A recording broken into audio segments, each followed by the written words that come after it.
Chers téléspectateurs, chères téléspectatrices, bonsoir.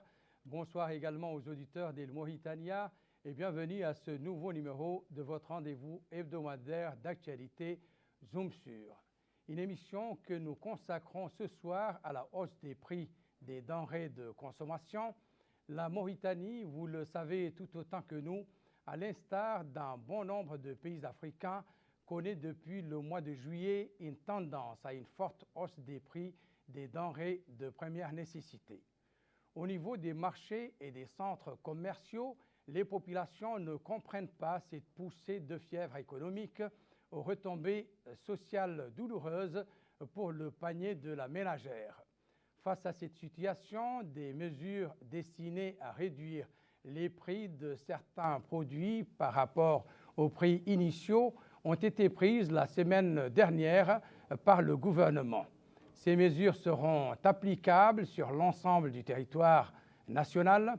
La différence entre les prix appliqués à Nouakchott et ceux qui le seront à l'intérieur du pays se limitera à la marge du prix du transport des produits.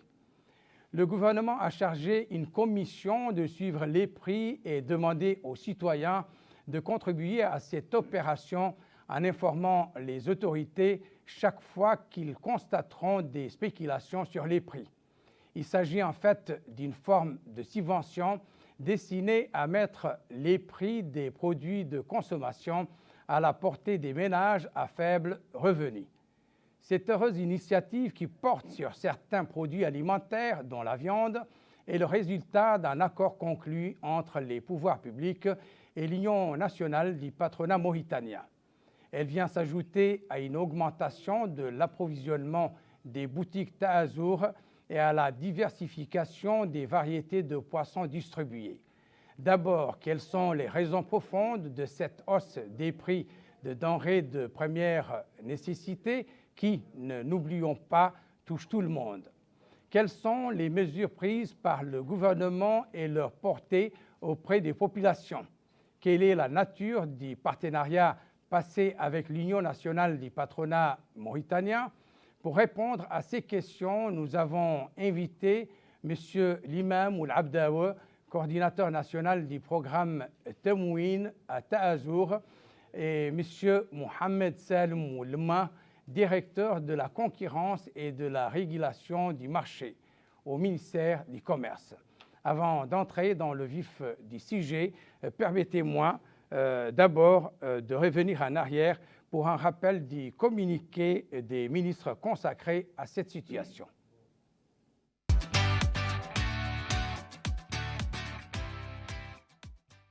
L'économie maritime, ministre du Commerce par intérim Dioul Zen, a pour sa part, au cours de son exposé, évoqué la décision liée à l'administration des nouveaux prix des denrées de première nécessité. Il a déclaré que cette mesure qui a été prise vise à réduire les prix de 10%. Il a ainsi énuméré les différentes denrées qui bénéficient de cette baisse. Il s'agit du sucre dont les citoyens monnaient le kilo à 300 ouguiya qui sera désormais disponible à raison de 260 le kilo.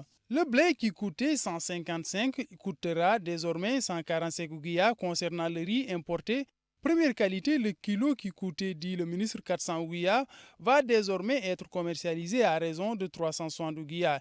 Et pour la deuxième qualité du riz, le kilo qui revenait aux consommateurs à raison de 350 ouguiya coûte dorénavant, selon le ministre des Pêches et de l'économie maritime, 320 ouguiya, entre autres.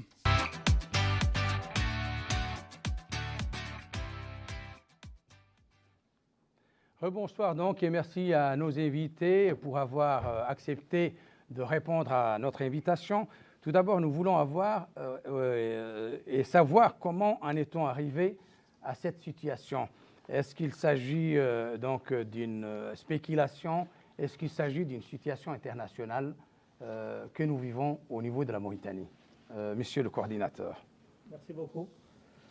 Tout d'abord, je remercie la chaîne El Mauritania de nous avoir offert cette occasion pour donner des explications par rapport à ce sujet qui préoccupe tant de ménages mauritaniens, eu égard au fait que le sujet à discuter concerne donc la vie quotidienne de tous les citoyens mauritaniens. Merci. De ce fait, je voudrais dire que le problème que nous connaissons actuellement connaît donc multiples formes. Et il est très complexe et multidimensionnel. Tout d'abord, ce problème connaît des racines donc, du niveau mondial.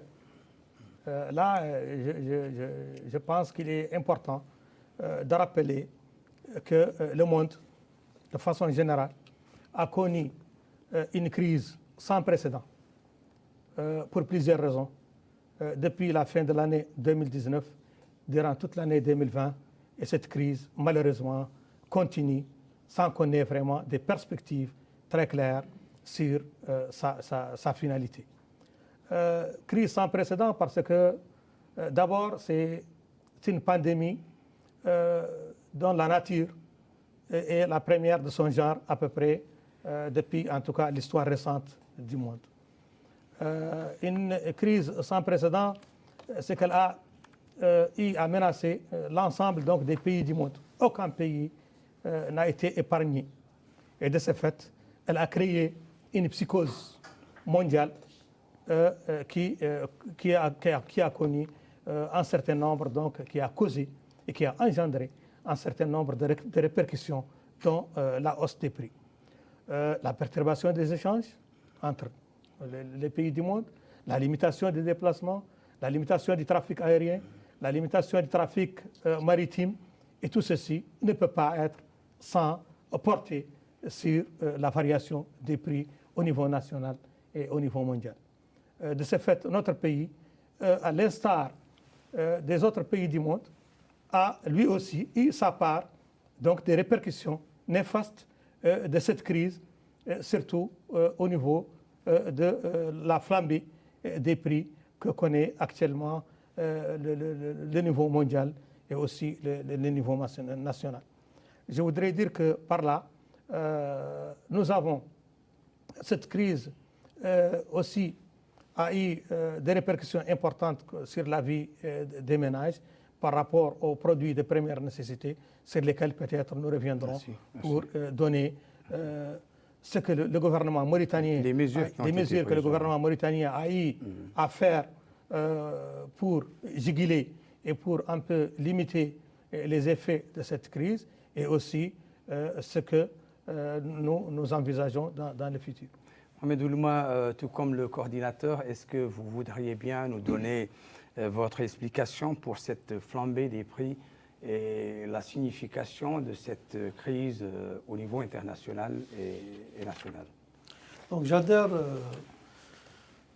Tout d'abord, je voudrais remercier la chaîne Le Mauritanien de nous avoir cette occasion pour expliquer aux citoyens les alentours de cette flambée des prix. Donc j'adhère à tout ce qui a été dit par Abdawa. Seulement, je voudrais dire que les causes de la flambée des prix sont de deux ordres, un ordre international et un ordre interne. On ne peut pas dire que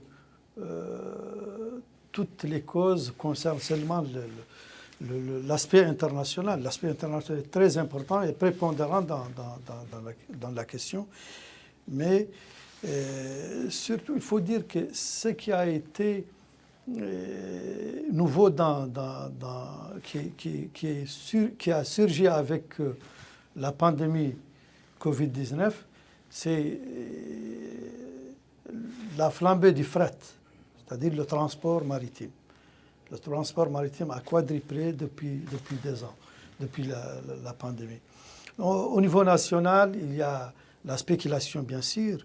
Il y a des commerçants qui s'adonnent à des pratiques qui sont anticoncurrentielles et qui sont de nature à faire hausser les prix.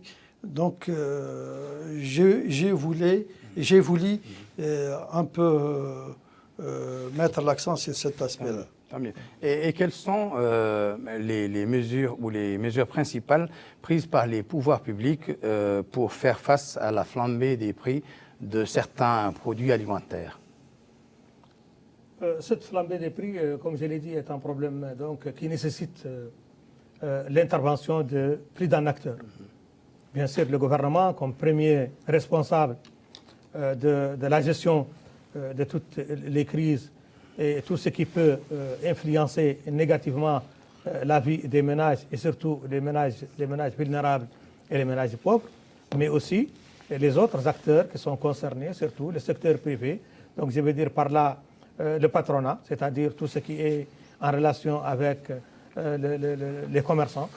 Et il y a aussi les producteurs, donc à travers leur fédération, et il y a les autres donc, acteurs dont l'intervention peut influer négativement ou positivement sur la situation des prix. De ce fait, bien sûr, l'élite est avec le gouvernement, c'est le gouvernement qui prend les mesures, c'est le gouvernement qui organise, et c'est le gouvernement aussi qui met les mesures, en tout cas les plus coûteuses, pour essayer de réduire les effets de cette crise. Et là, je voudrais dire qu'un certain nombre donc, de mesures ont été prises. Et récemment, ceci a été couronné par la dernière réunion du Conseil des ministres, au niveau de laquelle un ensemble donc, de mesures qui ont été prises pour, comme je l'ai dit, juguler ou pour un peu réduire les effets de cette crise, sur cette flambée des prix sur la vie des citoyens. Notamment une entente avec les principaux concernés du secteur privé sur un niveau des prix des produits de première nécessité. Aussi, des mesures prises par le gouvernement à travers le programme Temouine, sur lesquels je vais revenir avec plus d'informations. Et il y a aussi un ensemble donc, de mesures qui ont concerné l'approvisionnement en poissons, qui a été donc, augmenté sensiblement, soit en qualité, soit aussi en quantité. Et il y a aussi un ensemble d'autres mesures de suivi et de correction et d'intervention, si vous voulez, au niveau des marchés, et surtout aussi les prix de la viande rouge et aussi les viandes blanches qui sont les denrées aussi, parmi les denrées les plus consommées par les ménages mauritaniens. À ce que je sache, cette réduction est de 10% par rapport aux produits alimentaires. Est-ce que c'est signifiant pour des populations éprouvées par cette crise économique? 10% des montants fixés aujourd'hui et par lesquels le simple citoyen peut acquérir des produits au niveau de nos commerçants. Allez-y. Je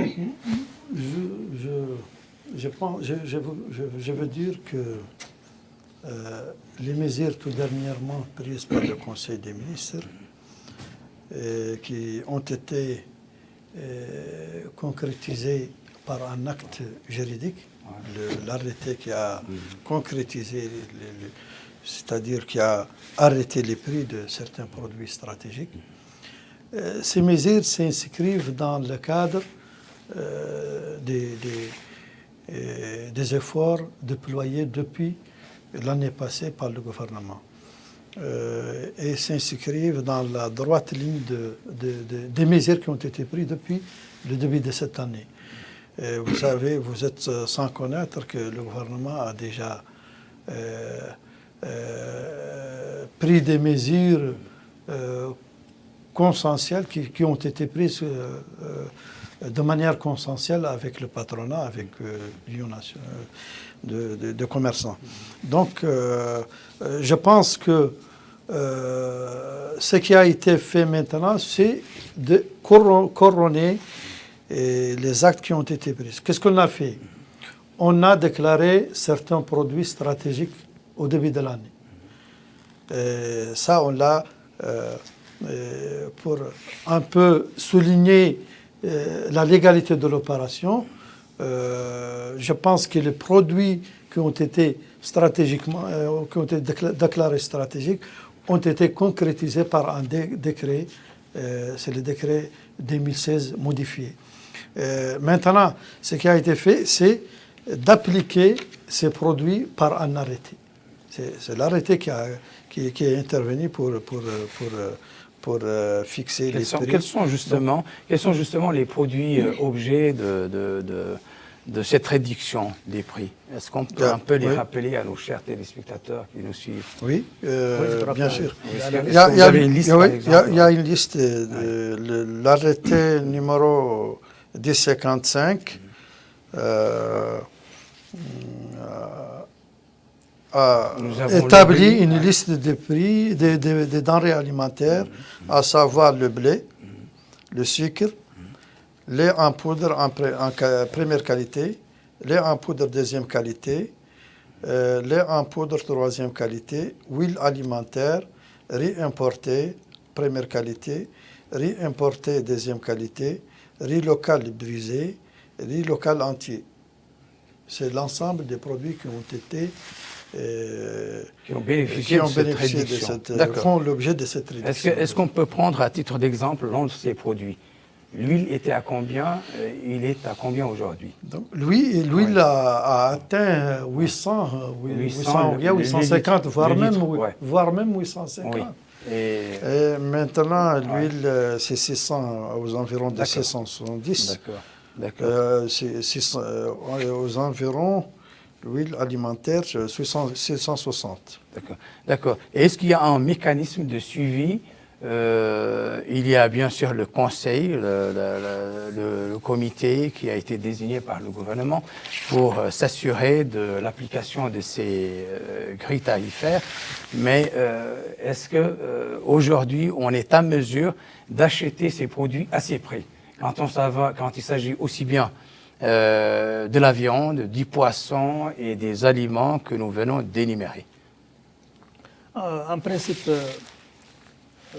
pour ce genre d'intervention, il va falloir donc savoir qu'il y a des phases. Il y a une phase d'urgence, donc qui est reflétée par les mesures qu'on vient de citer. C'est que le gouvernement a intervenu rapidement d'abord pour fixer les prix de certaines denrées considérées comme des denrées de première nécessité. Cette fixation des prix a été consensuelle, comme l'a dit mon collègue, avec le patronat. Donc en principe, ce ne sont pas des prix que le gouvernement a initiés seul, mais ils ont été initiés à travers des concertations et des réunions qui ont été tenues et des engagements pris par le secteur privé, surtout à travers le patronat, pour livrer ces produits. Au niveau des détaillants mauritaniens, c'est des prix des détaillants. Donc, normalement, ces prix doivent être, au niveau de Nouakchott, livrés avec, ces produits doivent être livrés avec ces prix. En plus de ça, ça a été décliné au niveau régional. Et donc, on a laissé une marge au niveau des autorités régionales et l'ensemble donc, des acteurs au niveau de chaque région pour se réunir, se concerter et voir la marge qu'ils auront à mettre sur ces prix de Nouakchott. Mais ça a été aussi limité. Donc une marge concernant la manutention et une marge aussi concernant le transport au niveau des zones du pays. Donc de ce fait, on peut dire que normalement, en principe, ces prix doivent être des prix exécutoires immédiatement après la sortie de ces actes réglementaires. Ça ne veut pas dire que ces prix ont été immédiatement appliqués à Nouakchott même et sur toute l'étendue de la République. Et là, pour cette raison, le gouvernement a institué des institutions de contrôle dont le but est de voir l'application de ces mesures et aussi amener les sanctions qu'il faut à ceux qui... Parce que c'est un problème extrêmement grave quand on veut jouer avec la vie des citoyens, quand on veut avoir des bénéfices à des moments critiques pour les ménages vulnérables mauritaniens. Là, je crois que les prétendants, ou si vous voulez, les auteurs de ces actes seront sévèrement sanctionnés à travers aussi les informations qui sont recueillies. Il y a des numéros verts qui ont été mis à la disposition des consommateurs aussi pour pouvoir alerter au moment opportun donc les services concernés pour leur permettre d'intervenir et aussi de corriger. Je crois qu'il faut dire que les produits ne sont pas les mêmes. Nous avons des produits tels que les viandes rouges et les viandes blanches. Ces produits ont été aussi, les prix de ces produits ont été donc fixés à travers des réunions tenues entre les ministres chargés de l'élevage et les walis concernés de Nouakchott avec la fédération des bouchers et aussi sûrement les représentants aussi des vendeurs des volailles qui ont permis, ces réunions ont permis d'aboutir et de fixer les prix qui ont été aussi donc sanctionnés par cet arrêté. En parallèle, ce n'est pas seulement les mesures, il y a aussi un approvisionnement parce que le marché, il ne suffit pas seulement de fixer les prix, d'assurer le contrôle, mais il faut avoir aussi un moyen de régulation. Et je crois que le gouvernement aussi, comme je l'ai dit, première phase et première étape, que je considère comme une première phase et une première étape, c'est aussi un ensemble de moyens qui vont réguler, qui vont essayer d'avoir une pression sur les coûts de certains produits, certains denrées de première nécessité, à travers notamment le programme Temouin, qui va approvisionner donc les boutiques Ta'azur qui seront approvisionnées avec des quotas augmentés de 50% pendant les 4 mois restants de l'année, et aussi la Société mauritanienne de distribution de poissons qui, elle aussi, a augmenté significativement son flux et c'est les quantités pour lesquelles qui sont destinées à approvisionner les points de vente, mais aussi ils ont eu à augmenter des espèces nouvelles pour permettre aussi aux citoyens de trouver des espèces de poissons qui ne se trouvaient pas avant dans les points de vente. Est-ce qu'il existe par exemple des mesures spécifiques contre les récalcitrants?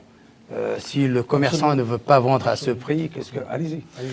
Donc, en guise de, vous voulez compléter un peu. Je voudrais dire que le ministère du Commerce dispose de au moins trois bras opérationnels qui interviennent pour le contrôle et la régulation du marché. L'application de ces... Vous avez tout d'abord la direction de la concurrence et de la régulation du marché.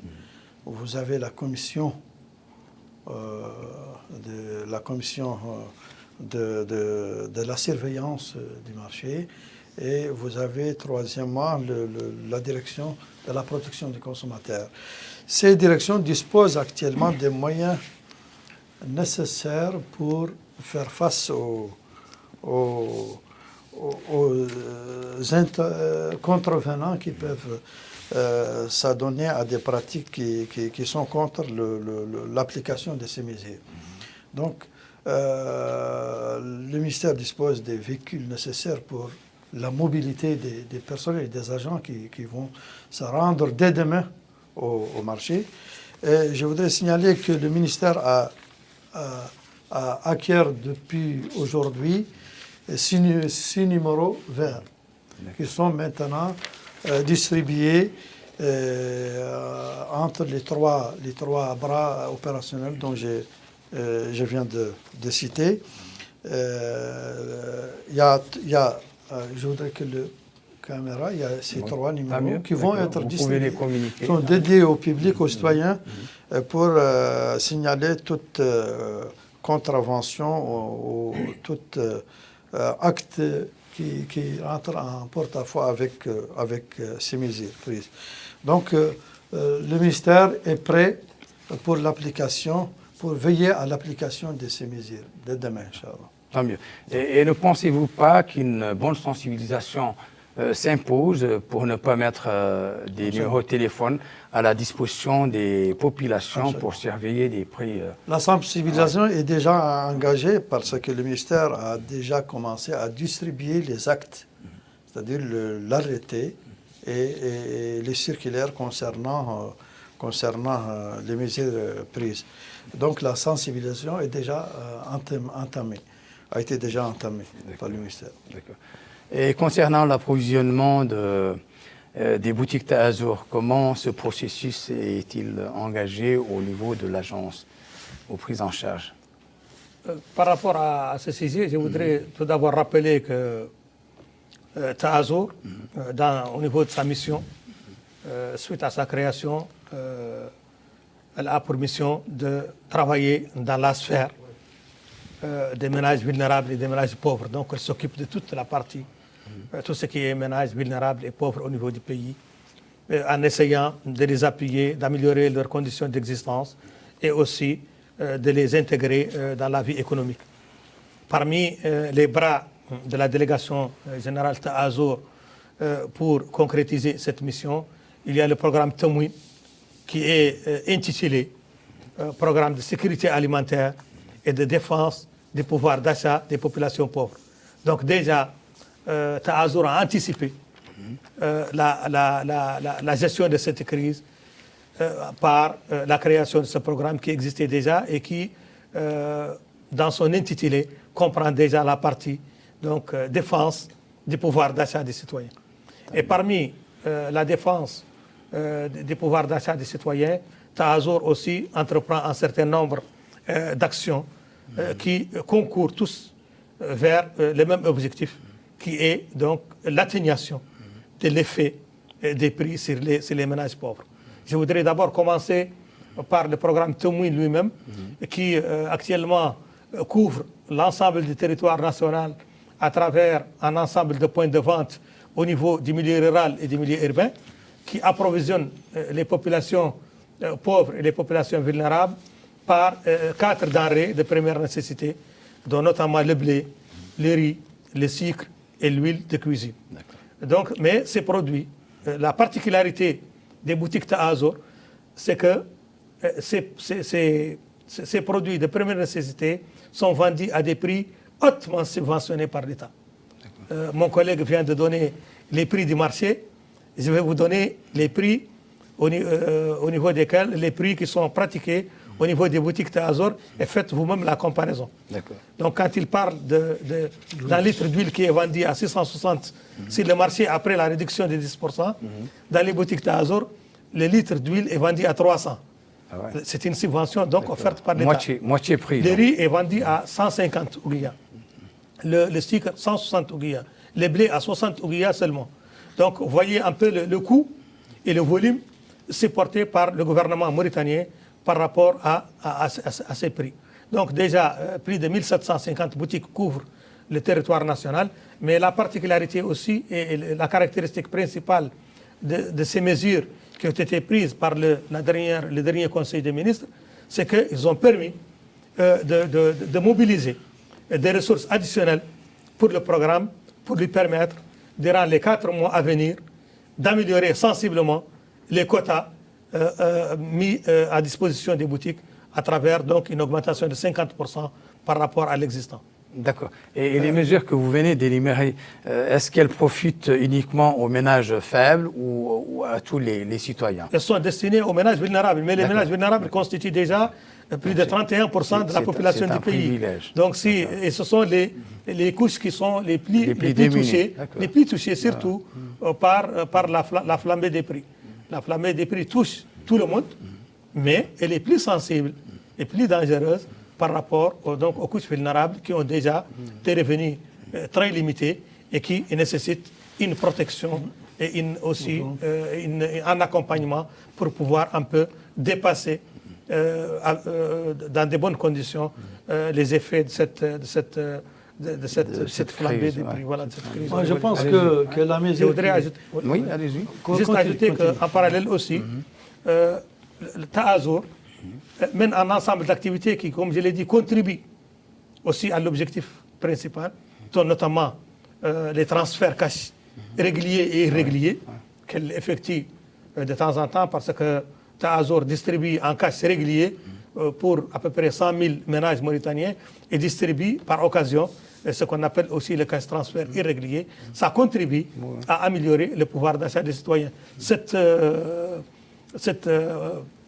Les mesures prises récemment concernant aussi la prise en charge médicale pour les ménages aussi vulnérables. Vous savez, quand vous appuyez un ménage pour lui prendre en charge ces médicaments, vous lui faites déjà une économie sur son budget qui puisse donc servir à la sécurité mauritanienne, en plus d'autres activités sur lesquelles nous pouvons revenir et qui contribuent tous à l'amélioration aussi du pouvoir d'achat des citoyens. Oui, Mohamed, je voulais dire seulement que vous avez posé la question, est-ce que les mesures touchent...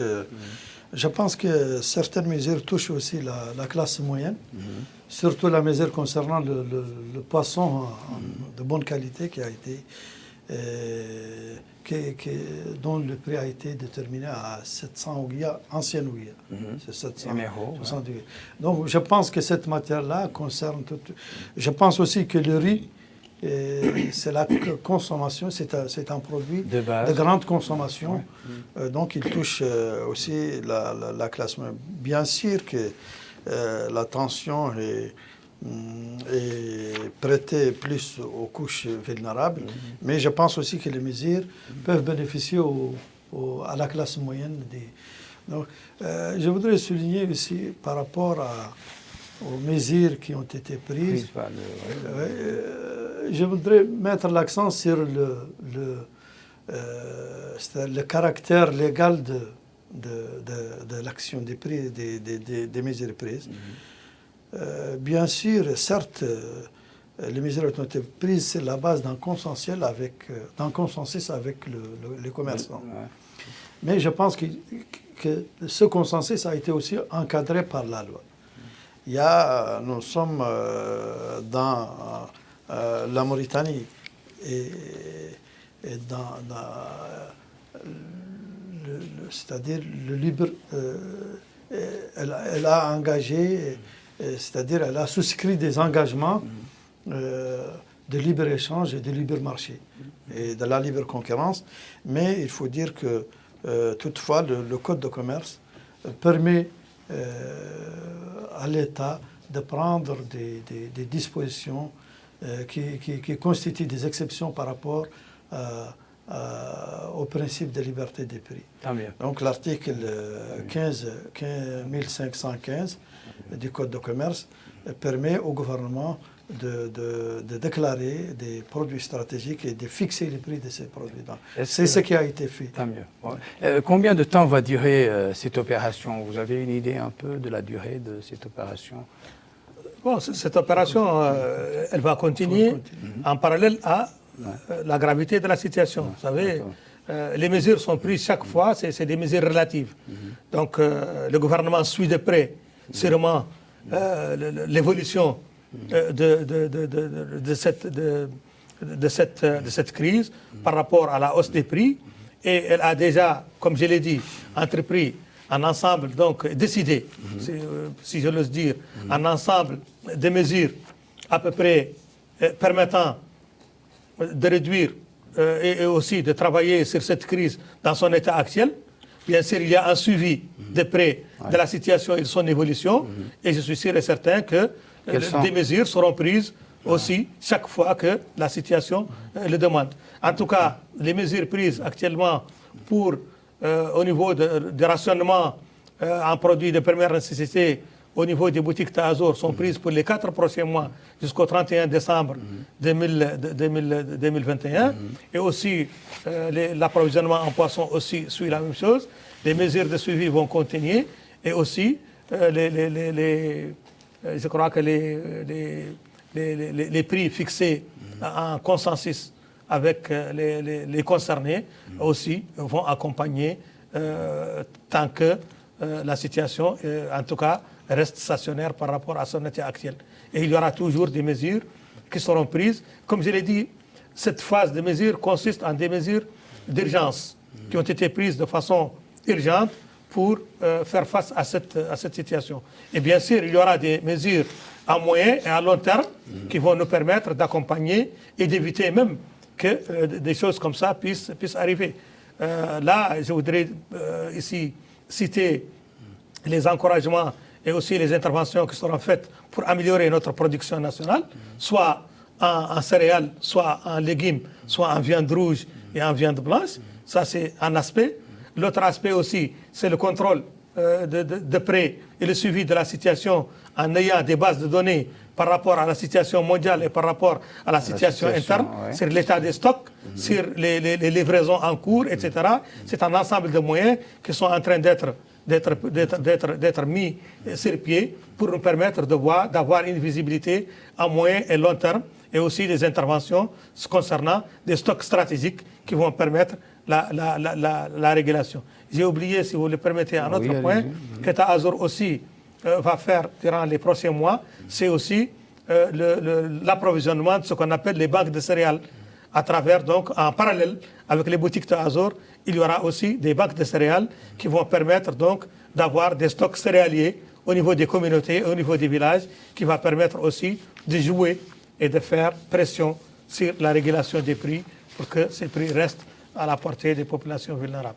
Et s'agissant, allez-y Mohamed, Non, par rapport à la temporalité, on me fait signe de l'autre côté qu'il nous reste 5 minutes. Non, seulement par rapport à la temporalité des mesures qui ont été prises, je voudrais souligner seulement que l'article 1515 et l'article 1516 du Code de commerce renferment des exceptions. La première exception, c'est celle de produits stratégiques et la deuxième, ce sont des réductions qu'on fait généralement en cas de crise.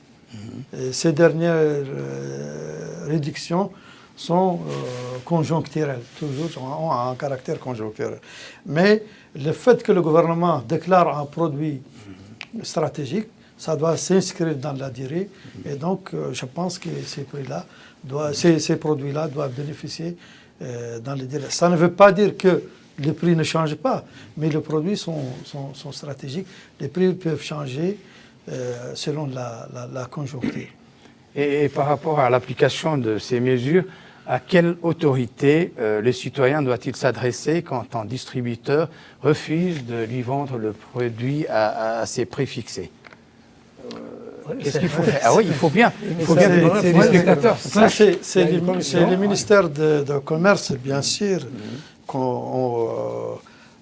auquel on doit s'adresser.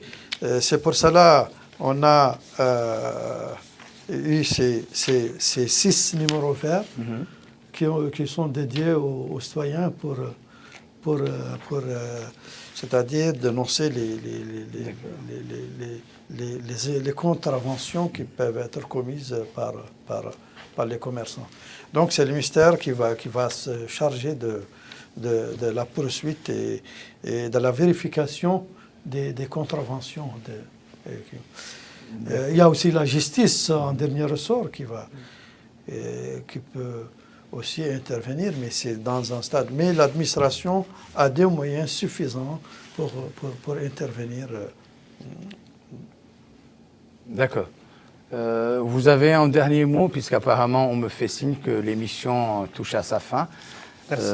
Donc, en dernier mot, je voudrais dire que pour faire face à cette flambée des prix, il y a lieu de coordonner l'ensemble des efforts et de faire aussi des actions concertées entre le gouvernement, le secteur privé, la société civile, le citoyen lui-même, pour que tout le monde travaille ensemble et essaye de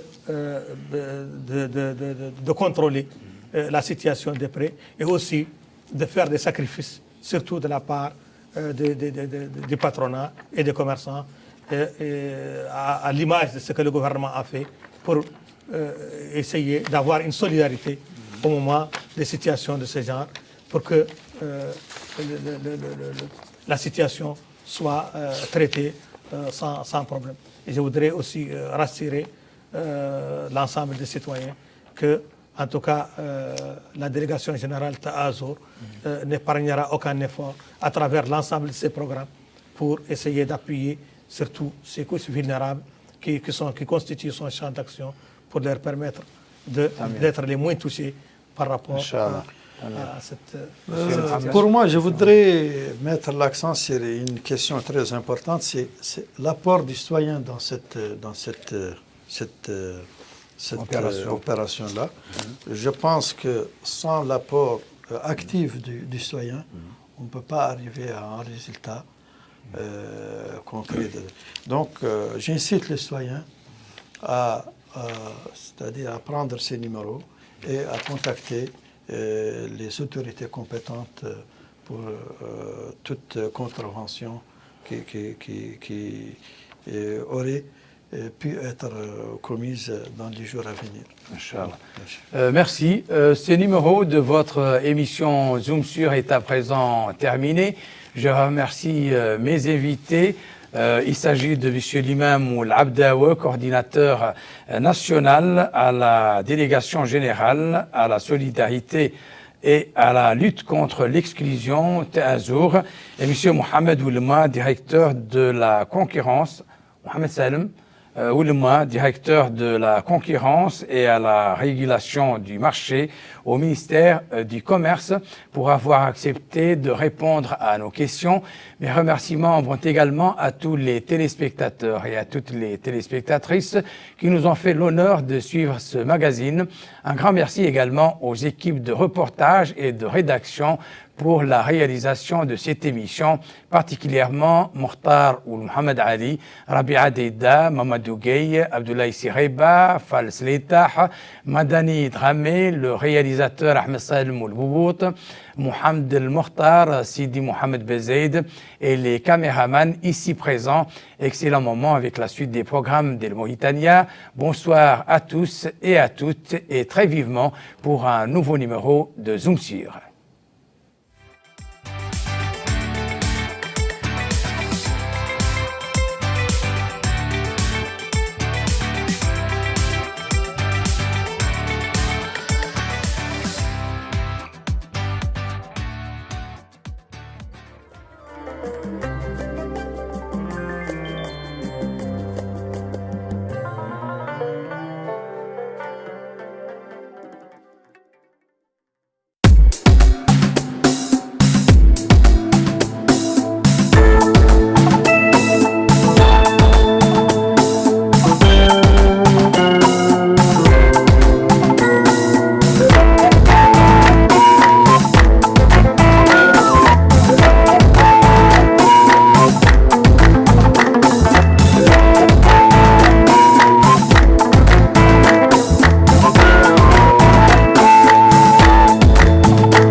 مشاهدينا الكرام، في بداية حلقة جديدة من برنامجكم الأسبوعي لك فيما تعرفوا فيه عدة فقرات إن شاء الله تتابعوها وأنتم سعداء يا ربي. لين نبدأ نحن وأنتم مع الفقرة الأولى من البرنامج اللي هي فقرة القضية بعد هذا الفاصل.